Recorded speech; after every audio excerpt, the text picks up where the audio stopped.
ஐஸ்வர்யா கருத்தரித்தல் மையங்களில் ஜனவரி 30 முதல் பிப்ரவரி 5 வரை இலவச ஆலோசனை மற்றும் சிகிச்சைகளில் மாபெரும் சிறப்பு சலுகை.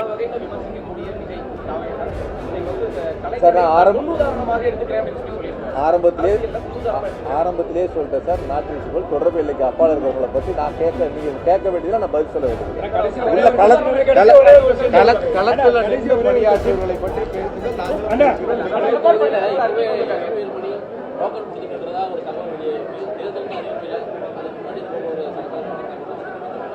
சார், யார் என்ன கொடுத்தாலும் இந்த தேர்தலை பொறுத்தவரை தமிழ்நாட்டு மக்கள் உறுதி செய்திருக்கின்றார்கள். தமிழ்நாட்டை மீண்டும் ஆளக்கூடிய முதலமைச்சர் மாண்பு தளபதி என்பதை உறுதி செய்திருக்கின்றார்கள். அந்த வகையில் கோவையில் இருக்கக்கூடிய 10 தொகுதிகளும் திராவிட முன்னேற்ற கழகம் தலைமையிலான கூட்டணி ஒரு மகத்தான வெற்றி பெறும். மாண்பு முதலமைச்சர்கள் அறிவிக்கின்ற வேட்பாளர்கள் மகத்தான வெற்றி பெறுவார்கள். அதனால யார் டோக்கனை கொடுத்தாலும் எங்களுக்கு கவலை இல்லை, யார் என்ன கொடுத்தாலும் எங்களுக்கு கவலை இல்லை. நாங்கள் மக்களோடு 2 வாரம் கலந்திருக்கிறோம். அரசினுடைய திட்டங்களை கொண்டு சேர்க்கிறோம். திராவிட முன்னேற்ற கழகத்திற்கு வாக்களிக்க தயாராக இருக்கின்றார். அதனால மற்றவங்க டோக்கன் கொடுத்தாலும் எங்களுக்கு கவலை இல்லை, பொருளை கொடுத்தாலும் கவலை இல்லை. அதை பற்றி நாங்கள் யோசிக்க வேண்டிய அவசியம் இல்லை.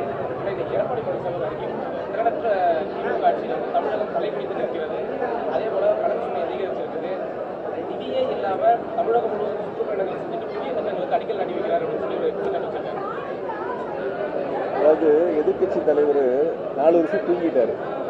இன்னும் ஒரு 3 மாதம் இருக்கு தேர்தலுக்கு, 2 மாதம் தான் இருக்கு. அதனால இப்போ எதையாவது ஒன்று சொல்லணும்ல. நிதியே இல்லைன்னா அவினாசி சாலை மேம்பாலம் முடிஞ்சிருக்குமா? பாலத்தை முடிச்சு தானே முதலமைச்சர் திறந்து வச்சாங்க. நிதியே இல்லைன்னா பெரியார் நூலகம் வேலை நடக்குமா? நிதியே இல்லைன்னா செம்மொழி பூங்கா வேலை நடந்து முதலமைச்சர் திறந்து வச்சிருப்பாங்களா? அரசு திட்டங்களுக்கு அரசாணை வெளியிடப்பட்டு அதற்கான நிதிகளை கொடுத்தால் தான் டெண்டர் விட முடியும். நிதி இருந்தால் தான் ஒப்பந்தக்காரர் வேலை செய்வாங்க. வேலை முடிச்சு அவங்களுக்கு பணம் கொடுக்க முடியும். ஆகையால் அரசை பொறுத்தவரை எந்த திட்டமும் நிதி இல்லாமல் தொடங்கப்படுவதில்லை. நிதி இருந்தால் மட்டும்தான் அந்த திட்டங்களை தொடங்குகிறார்கள். நிதி இல்லைன்னா 200 கோடி ரூபா சிறப்பு நிதி கொடுத்து ரோடு போட முடியுமா? நிதி இல்லைன்னா 125 கோடி ரூபா இப்போ சிறப்பு நிதி கொடுத்து ரோடு போட முடியுமா? அரசை பொறுத்தவரை 1 லட்சம் வீடு கலைஞர் கனவு எல்லாம் கட்டி கொடுத்துருக்காங்க. இப்போ அடுத்த 1 லட்சம் வீட்டுக்கு இப்போ உத்தரவு போடுறாங்க. அரசு பொறுத்தவரை மக்களுக்கு நிதிகளை கொண்டு மிக சிறப்பாக செய்யணும்.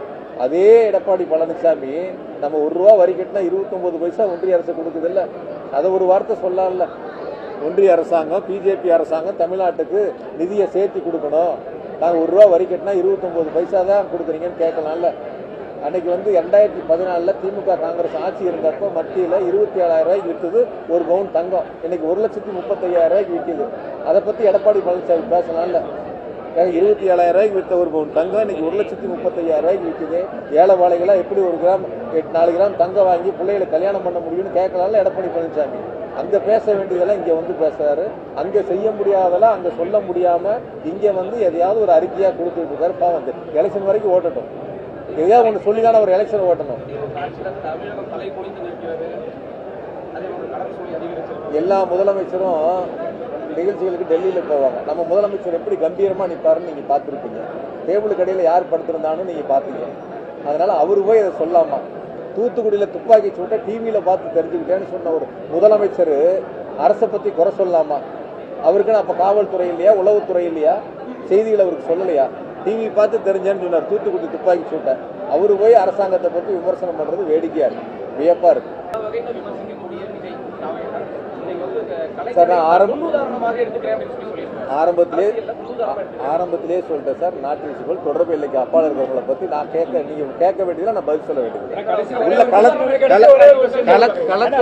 பணியாற்றியவர்களை பற்றி பேசுங்கள். ஐஸ்வர்யா கருத்தரித்தல் மையங்களில் ஜனவரி 30 முதல் பிப்ரவரி 5 வரை இலவச ஆலோசனை மற்றும் சிகிச்சைகளில் மாபெரும் சிறப்பு சலுகை.